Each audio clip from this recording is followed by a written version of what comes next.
mengingkari salah satu hukum dari hukum-hukum syariah, alati subitat bidalilin qot'iyah, tapi hukumnya ini ditetapkan berdasarkan dalil qot'i, bukan dalil dhoni.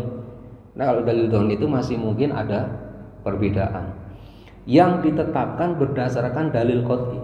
Kalau ada orang menolak salah satu hukum-hukum syariah yang ditetapkan berdasarkan dalil qot'i, atau ada orang auzamu qaswati hukmin ma, atau ada orang dia itu menuduh kebengisan syariat Islam. Syariat Islam itu nggak cocok. Syariat Islam itu jahat. Syariat Islam itu tidak mengakomodir keragaman.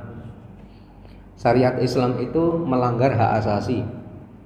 Kalau ada orang punya tuduhan seperti itu, kal kudu di masalan, seperti menuduh hukum-hukum hudud.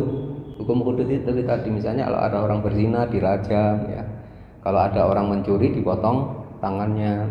Kalau ada orang membuat kerusakan di muka bumi, itu kalau dia ketangkap dipotong tangan dan kakinya secara bersilangan. Itu ada di dalam Al-Quran.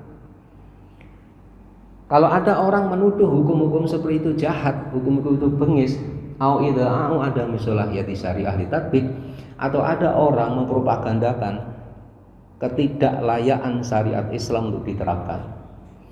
Misalnya kan sering ya Pak jamaah kita ngelihat nih di negeri kita ini, di televisi bahkan ada orang mengatakan negeri kita ini kan majemuk.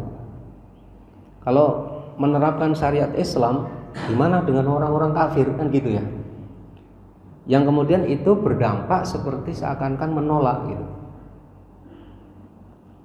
Nah, sebetulnya ucapan itu, di dalam ucapan itu sebetulnya terkandung makna juga bahwa orang itu menganggap hukum-hukumnya Rasul itu tidak lebih baik dibandingkan hukum-hukum manusia.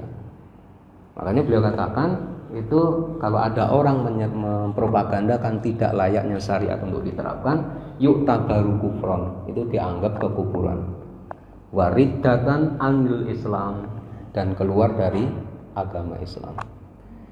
Jadi ini para jamaah yang dirahmati Allah, yang mungkin perlu Al-Fakir ingatkan kepada panjenengan, karena kadang-kadang masalah-masalah seperti ini kita ini sering lupa. Membahas masalah tauhid, masalah akidahnya sering lupa.